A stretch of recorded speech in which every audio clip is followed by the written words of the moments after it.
اعوذ باللہ من الشیطان الرجیم بسم اللہ الرحمن الرحیم۔ ناظرین گرامی، بد نگاہی اور بد نظری ایک نشہ ہے جسے لگا برباد ہوا۔ اس سے بچنے کے لیے ہزاروں قسم کے عملیات اور وظائف کیے جاتے ہیں، لیکن آج کی اس ویڈیو میں ہم آپ کو قرآن و حدیث سے ثابت شدہ بد نگاہی سے بچنے کے چند طریقے اور مجرب وظائف بتائیں گے جو آج سے پہلے آپ نے شاید نہیں سنے ہوں گے۔ ناظرین گرامی، بد نگاہی اور بد نظری ایسا نشہ ہے جو انسان کی ساری روحانیت کو جڑ سے ختم کر کے دل کو سیاہ کر دیتا ہے۔ انسان کو نیکی سے نفرت اور گناہ سے محبت شروع ہو جاتی ہے۔ انسان مسجد سے بھاگتا اور بازار میں خوش رہتا ہے۔ آج کل ایک ایسا گناہ جس کو شاید اب گناہ ہی نہیں سمجھا جاتا، وہ بد نظری ہے۔ بد نظری میری نظر میں صرف ایک گناہ ہی نہیں بلکہ ایک نشہ بھی ہے، اور یہ نشہ جس کو ہو جائے وہ نہ چاہتے ہوئے بھی اس سے لطف اندوز ہوتا ہے۔ لاکھ خود کو منع کرے، لاکھ سر جھکائے، مگر جب تک یہ گناہ بے لذت نہ کر لے اس کو سکون میسر نہیں ہوتا۔ یہ ایک ایسا نشہ ہے جس سے کچھ لذت بھی حاصل نہیں ہوتی، پھر بھی انسان اس نشے سے خود کو محظوظ کرنے کی کوشش کرتا ہے۔ ناظرین گرامی، بد نظری اور بد نگاہی دراصل ہے کیا، اور اس کے بارے میں ہمارے رسول سیدنا حضرت محمد صلی اللہ علیہ وآلہ وسلم کی کیا تعلیمات ہیں، پہلے وہ جانتے ہیں۔ ناظرین گرامی، مرد کا نامحرم عورت کو نظر بھر کر دیکھنا اور عورت کا نامحرم مرد کو نظر بھر کر دیکھنا بد نظری ہے۔ البتہ غیر ارادی طور پر اچانک کسی نامحرم پر نظر پڑ جائے اور فوراً نظر پھیر لے تو اس پر بد نظری کا گناہ نہیں ہے۔ بد نظری کرنے والے کے لیے عذاب یہ ہے کہ احادیث مبارکہ میں ایسے شخص پر لعنت آئی ہے، یعنی رحمت خداوندی سے محرومی کا فیصلہ وارد ہوا ہے۔ اگر اچانک کسی غیر محرم پر نظر پڑ جائے تو فوراً اپنی نگاہ پھیر دینی چاہیے۔ مسلم شریف کی روایت میں ہے کہ حضرت جریج بن عبداللہ رضی اللہ تعالی عنہ سے روایت ہے کہ میں نے رسول اللہ صلی اللہ علیہ وسلم سے اچانک نظر پڑ جانے کے بارے میں دریافت کیا، یعنی اچانک کسی نامحرم عورت پر نظر پڑ جائے تو مجھے کیا کرنا چاہیے، تو آپ علیہ الصلاۃ والسلام نے مجھے حکم دیا کہ میں ادھر سے نگاہ پھیر لوں۔ نیز بد نگاہی انسان کی عبادت کی حلاوت کو ختم کر دیتی ہے اور اس کا ذہن مختلف گندے خیالات کی اماجگاہ بن جاتا ہے، جس سے اس کی خانگی زندگی شدید متاثر ہوتی ہے اور خیر و برکت سے محرومی بھی ہو جاتی ہے۔ اور جو شخص اللہ کے خوف کے پیش نظر بد نگاہی سے بچتا ہے، اللہ تعالیٰ کی طرف سے اسے حلاوت عنوانی نصیب ہونے کی خوشخبری سنائی گئی ہے۔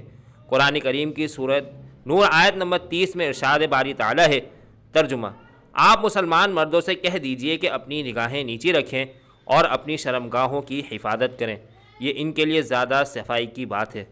بے شک اللہ تعالیٰ کو سب خبر ہے جو کچھ لوگ کیا کرتے ہیں۔ بیان القرآن۔ حدیث شریف میں ہے کہ حضرت بریدہ راوی ہیں کہ رسول اللہ صلی اللہ علیہ وسلم نے حضرت علی رضی اللہ عنہ سے فرمایا کہ اے علی، نظر پڑ جانے کے بعد پھر نظر نہ ڈالو، یعنی اگر کسی عورت پر ناگہاں نظر پڑ جائے تو پھر اس کے بعد دوبارہ اس کی طرف نہ دیکھو، کیونکہ تمہارے لیے پہلی نظر تو معاف ہے جبکہ قصد اور ارادے کو دخل نہ ہو، مگر دوسری نظر جائز نہیں ہے۔ محترم ناظرین، مذکورہ احادیث سے یہ بات پوری طرح سے ثابت ہو چکی ہے کہ کسی عورت کا کسی غیر محرم مردوں کو نظر بھر کر دیکھنا اور کسی مرد کا کسی غیر محرم عورت کو نظر بھر کر دیکھنا گناہ کا عمل ہے، اور ایسا عمل ہے جس سے انسان کی زندگی سے رحمت اور برکت ختم ہو جاتی ہے۔ یہ ایسا کبھی عمل ہے جس سے انسان کا دل عبادت سے دور ہونے لگتا ہے اور گناہوں کی جانب مائل ہونے لگتا ہے۔ زنا کی پہلی سیڑھی ہی بد نگاہی ہے۔ کوئی شخص، مرد یا عورت، تب تک زنا جیسے گناہ کبیرہ کی جانب مائل نہیں ہو سکتے جب تک وہ بد نگاہی کے منازل طے نہ کر لیں۔ محترم ناظرین گرامی، بد نگاہی بد نظری سے محفوظ رہنے کے لیے سب سے بہتر طریقہ یہ ہے، جیسے کہ نبی کریم صلی اللہ علیہ وسلم کی حدیث مبارکہ سے ظاہر ہے کہ اگر کبھی بے ارادہ کسی عورت پر یا کسی عورت کی کسی مرد پر نظر پڑ جائے تو دوسری نظر نہیں ڈالنے چاہیے، کیونکہ دوسری نگاہ ہی دراصل سارے فساد کی جڑ ہے۔ نبی صلی اللہ علیہ وسلم کے ارشاد کے مطابق اگر کسی غیر محرم عورت پر نظر پڑ جائے تو نگاہ کو ادھر ادھر پھیل لینا چاہیے۔ ایک دوسری حدیث شریف میں ہے کہ اگر شادی شدہ مرد کی نظر کسی غیر محرم عورت پر پڑ جائے اور وہ اسے خوبصورت معلوم ہو تو اسے چاہیے کہ فوری گھر جا کر اپنی بیوی سے ہم بستری کر لے۔ نبی صلی اللہ علیہ وسلم نے فرمایا کہ شیطان خوبصورت عورت کی شکل میں آتا ہے اور خوبصورت عورت کی شکل میں ہی چلا جاتا ہے، اور اگر مرد اپنی بیوی سے جا کر مجامعت کر لے تو اس پر سے شہوت کا اثر جاتا رہے گا اور وہ شیطان کی چال سے محفوظ رہے گا۔ اس کے ساتھ ہی ساتھ بالکل نورانی بنانے اور بد نظر سے بچانے کا عمل بھی جان لیجئے۔ رات کو سوتے وقت جب آپ بستر پر لیٹیں تو ایک بار درود شریف پڑھ کر دل پر ہاتھ رکھ کر 11 بار یا باعث یا نور پڑھیں۔ ان اسماء الحسنہ کو پڑھنے کے فائدے بے شمار ہیں۔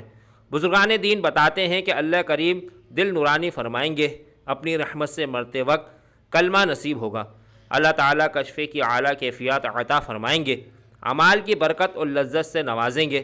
اس کے علاوہ دوران نماز نظروں کی حفاظت کے لیے یہ عمل بھی ضرور کریں۔ نماز کے دوران اگر آپ اپنی نظروں کی حفاظت کریں گے، یعنی نظروں کو ادھر ادھر نہیں گھمائیں گے اور پوری دل جمعی اور خشوع خضوع سے نماز ادا کریں گے، تو یہ عمل نماز کے باہر نظروں کو حیا کا سرما عطا فرمائے گا۔ یہ ایک بہترین مشق ہے۔ اپنی نظروں اور اپنی نگاہوں پر کنٹرول حاصل کرنے کے لیے انشاءاللہ اس عمل کی برکت سے بہت جلد بد نظری سے بری عادت سے چھٹکارا حاصل ہو جائے گا۔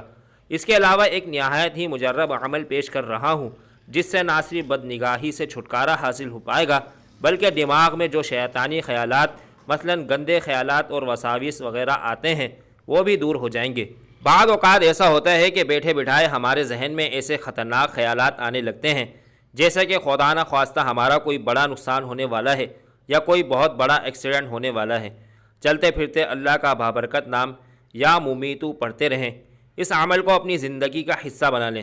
جب بھی کوئی وسوسہ شیطانی گندے خیالات دماغ میں حاوی ہونے لگیں تو فوراً یا ممیتو کا ورد شروع کر دیں۔ اس کی برکت سے ہر طرح کی شیطانی وساویس اور غلیظ خیرات سے جان چھوٹ جائے گی اور روحانیت نصیب ہوگی اور چہرے پر نور آ جائے گا انشاءاللہ۔ اس کے علاوہ قرآن کریم کی آیت مبارکہ طاق اعداد میں پڑھیں، نظروں میں حیا آ جائے گی۔ سورہ اعراف کی آیت نمبر 187 عصر کے بعد ایک ہی سانس میں طاق اعداد میں پڑھنے سے اللہ کریم نظر کی حیا عطا فرماتے ہیں، خیالات کو پاکیزگی عطا فرمائیں گے۔ شیطانی چالوں سے بچنے کے لیے ٹی وی، کمپیوٹر، موبائل جیسے تمام آلات کو استعمال کرتے وقت اگر 11 بار یا حفیظ یا سلام پڑھا جائے اور دعا کی جائے کہ اے اللہ یہ شیطان کی چالیں ہیں مگر تو یوسف علیہ السلام والا ہی رب ہے، مجھے ان سے بچا۔ اس کے ساتھ ہی ساتھ یہ دعا بکثرت پڑھیں۔ اس دعا کو خود بھی پڑھیں اور اب بچوں پر بھی دم کریں۔ اللہم اعوذ بک من فتنۃ النساء وحبالۃ الشیطان۔ دل اور آنکھوں کی نورانیت کے لیے جو شخص کھانے کے دوران 7 بار یا رحمان پڑھ لے، اللہ پاک اس کے دل اور آنکھوں کو انشاءاللہ نورانیت عطا فرمائیں گے۔ اللہ سے دعا ہے کہ پوری امت کو علت، ذلت اور قلت سے پناہ عطا فرمائے، ہمیں شیطان کے چالوں سے محفوظ فرما کر راہ حق پر چلنے کی توفیق عطا فرمائے، ہم سب مسلمانوں کو پکا سچا نمازی بنائیں اور دین اسلام کو سمجھنے کی توفیق عطا فرمائے، آمین۔ مزید اسلامی اور معلوماتی ویڈیوز حاصل کرنے کے لیے ہمارے چینل کو ضرور سبسکرائب کریں۔ شکریہ۔